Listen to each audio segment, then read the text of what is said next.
I have a series of episodes where they're sort of like outside the realm of the show a little bit, like the limo, like the subway, and like the airport. Because Larry and Jerry's domain was so powerful, you know, the apartment and those stories were so powerful that I was always trying to find a way to sort of put my stamp on the episode in some way. And the airport was one of those episodes where I thought, let's see if we can play with the form a little bit. And it turned out to be fine. You know, you could actually get an airplane set. Like, who knew these things? You could get a subway car, you can get an airplane set. We didn't know that at the time, you know. There's a guy who lives in the valley who's got an airplane set. That's what he does. When you want an airplane, you call this guy and he brings you an airplane set.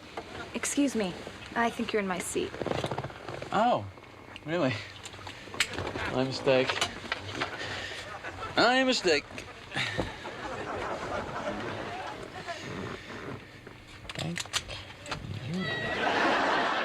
The airport episode, I think, was when we were starting to realize that comedically it was okay for me to be a character for whom things worked out, which kind of goes against standard comedic law.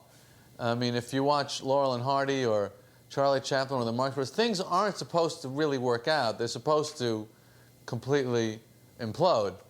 And we started to, that episode, I remember that it was obvious to us that we were going to do it that way from the beginning. And I think that's when we were starting to figure out my character would be a guy for whom things worked out. The thing about the airport show is that I can't get on a plane now without a flight attendant telling me how funny they thought that was. Of course, the difference between first class and and coach. Excuse me. I've got to go to the bathroom. I've got to go to the bathroom. I've got to go to the bathroom. I'm sorry. What was that? Do you want to see up here? Hey!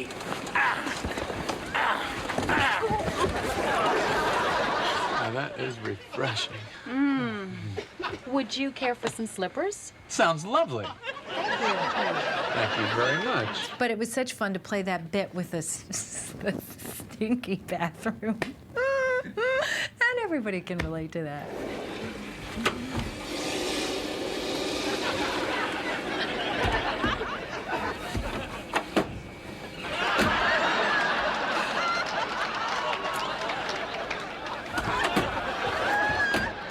To play the guy that comes out of the bathroom, that stinks it up in the bathroom that I react to, is Larry Charles. I got recognized kind of infamously for many years after that. That was a cameo that was very vivid to people for some reason. Because I was also the guy in the parking garage who wouldn't help them when the fish was dying. But people didn't, you know, that was kind of, but for some reason, this moment, I guess people, again, you can't predict what people are going to respond to. And I think everybody's had that moment.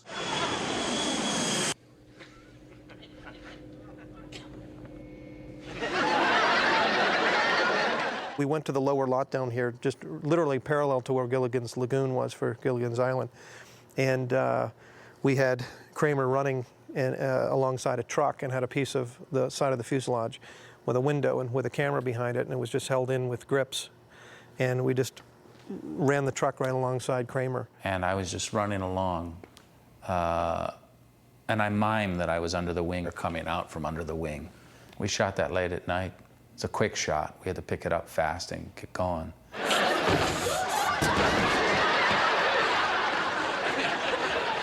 You guys ready?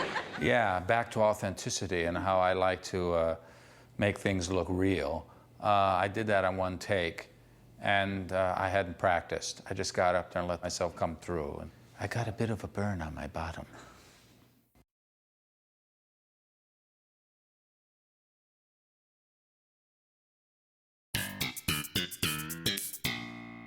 None of us, other than Jerry, of course, wrote the show. I mean, so we can't, none of us can take credit for that, but maybe we enhanced a little bit of business. We're always looking for business. What's my business? What's my business? During the course of a work week, you know, everybody was free to add in or change or alter, you know, with discretion, but we certainly had loose reins about playing around with dialogue and business and whatnot. So in the pick episode, I send out a Christmas card and my nipple is exposed. which was based on something that happened to one of the writers where somebody sent out a card and a man's genitals were exposed. By accident, they had no idea. Oh, yeah, look at that. Looks good. Kramer did a good job. Yeah, well, I mean, how hard is it to take a picture? Did you look at this picture carefully? Carefully. Because I'm not sure, and correct me if I'm wrong, but I think I see a nipple. George doesn't get the card. I hadn't sent him one. Hey, how come I didn't get a Christmas card? Everybody else got one. Jerry got one. Kramer got one. I thought we were good friends. I don't get a Christmas card. I don't get it. You want a Christmas card? You want a Christmas card? All right, here. Here's your Christmas card. I grabbed his head and I rubbed his head in between my boobs and threw him back. And that was something that we came up with in rehearsal. Let me go get Newman. We'll see if he sees it. No, I don't want him looking. Oh, what's the difference? Everybody else you know has it. In some ways, Newman was a character. In some ways, Newman was a device. When you needed something delivered, you know, call the mailman. I was good for a quick hit. My job on the show was being a really good designated hitter. And as time went on, that served the purposes of the show in different ways. And so, you know, I would get the call. And the good part about that is that people respect your bat. The bad part is that you don't get to play the field and you're not in every game. Okay, what is it? Here. Take a look at this card. Tell me if you notice anything unusual about it. Yeah, your nipple's showing. Okay, thanks. Anything else? No. All right, see you later. The only thing that, you know, bothered me was that in seeing Elaine's nipple on the Christmas card, he seemed so cavalier about it, and that really seemed wrong. I think he would have just taken the card and left. I know when we did the episode The Pick, I was uncomfortable being in my underwear in front of the audience. We did the first take, it went well, but the writers, they wanted to come up with some better lines. So I was standing there on the set in front of the audience, and I had makeup all over my body. That was a real treat. When Kramer is modeling for Calvin Klein and he falls against the wall and the body makeup smears along the whole wall of the set, that's one of my favorite little things in that one. So I had to get all the makeup on my body, and I'm in my underwear, and I'm thinking, yes, this is television comedy at its best. I'm in my underwear with makeup on my body.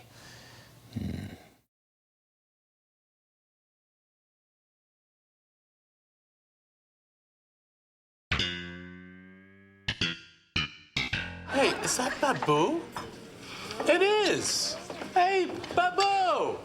Kenny! Look at you, you got the job. Yes, they give me job thanks to you. Oh, I didn't do anything. No, you do everything. You get me job, you get me place to live in your building. Come on. You're very, very good man. You do everything for me. My family and I can never thank you enough for everything you do. It was such a thrill to be brought back on the show. You know, first of all, it was you know, like a great compliment. They loved the character, so that was great. And I got the script for the visa, and I was reading it at home, and I'm going, my wife is watching TV, I'm reading the script, I'm going, oh my God, I'm working in the cafe. I think I might be a recurring character. I'm reading on, oh my God, I'm living in his building. This is incredible. Oh, geez, this is gonna be amazing.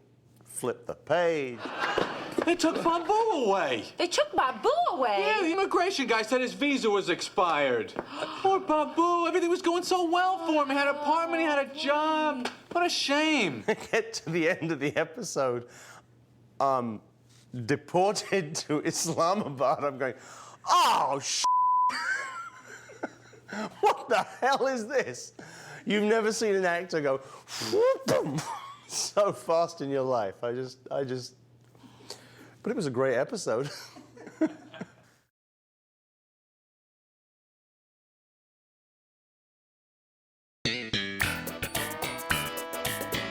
I mean, how could you two keep this a secret from me? It's not true. Enough lying. The line is through. Now, come on, Jerry, the masquerade is over. You're thin, late 30s, single. So are you. Yeah. For some reason, many people thought Jerry was gay. I mean, there was always this rumor. As the show got more and more popular, that rumor got more and more prevalent. And people would come up to me and go, "Is Jerry gay? Is Jerry gay?" And I go, "Look, he's always with women, and I have never seen any evidence of him being gay. What can I say?" People just, it's one of those kind of rumors that sort of took on a life of its own. And of course, that seemed like a natural, again, the dark side of human nature, that seemed like a natural area to explore. And we had a very unhappy, difficult table reading. It just didn't feel good, didn't feel funny. And Jerry and Larry said, let's shut it down and work on this. Because we had to do something about the fact that we were saying it's awful to be gay, which we knew we couldn't say. That afternoon, I came calling on Jerry and Larry in their office and said to them, my proposal is that we just not do this episode at all.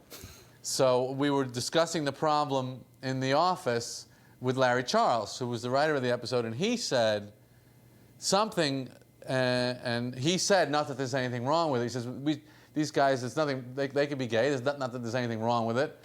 And I said, that's the line. That's the line. And I remember the exact moment. I remember where he was standing right by the door. I said, that line has to run through the whole show, and then we can get away with it. And I showed up at the new table reading, and they had taken my politically correct concerns and stood them on their head. And every time George and Jerry are accused of being gay, they say, we're not gay. Not that there's anything wrong with that. No, of course not. I mean, it's fine if that's who you are. Absolutely. I mean, I have many gay friends. My father's gay. Look, There were so many catchphrases that came out of the episodes that people will hurl at me walking down the street. Can't stand you, yada yada, master of the domain. But the number one, without question, is not that there's anything wrong with it. And it caught on like wildfire. I mean, literally the next day I heard people saying it everywhere. The interesting thing to me about that line was it actually accomplished two things. Was it addressed the problem and also satirized it at the same time. That was one of our best things, of like covering, really getting away with something by giving people what they want and thereby showing them, you really want this? I give absolute credit to how that caught on to Jerry, because he literally came in with the script and said, this is one of those where I got to show you how we're doing this, because he and Larry had figured it out in the room. It had a very definite rhythm and it had a gesture to it. And he said it's got to be not that there's anything wrong with it, and it had cross hands and they come out to the sign. No, everyone's going to think we're gay. Not that there's anything wrong with that. No, not at all. Literally the next day, it was everybody was saying it.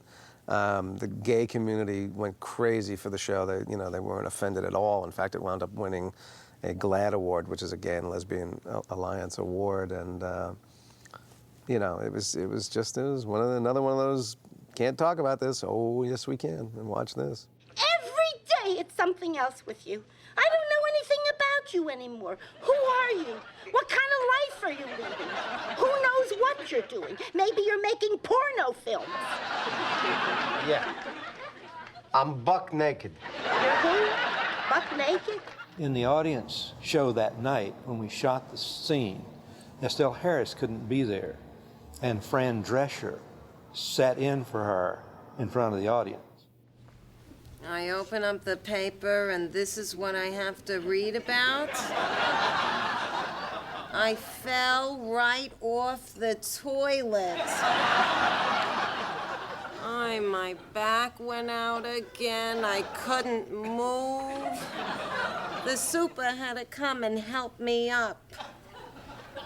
I was half naked. It's not true. Every day it's something else with you. I don't know anything about you anymore. Who are you? What kind of a life are you leading? Who the hell knows what you're doing? Maybe you're making porno films. Yeah. I'm buck naked. You're who? Buck naked?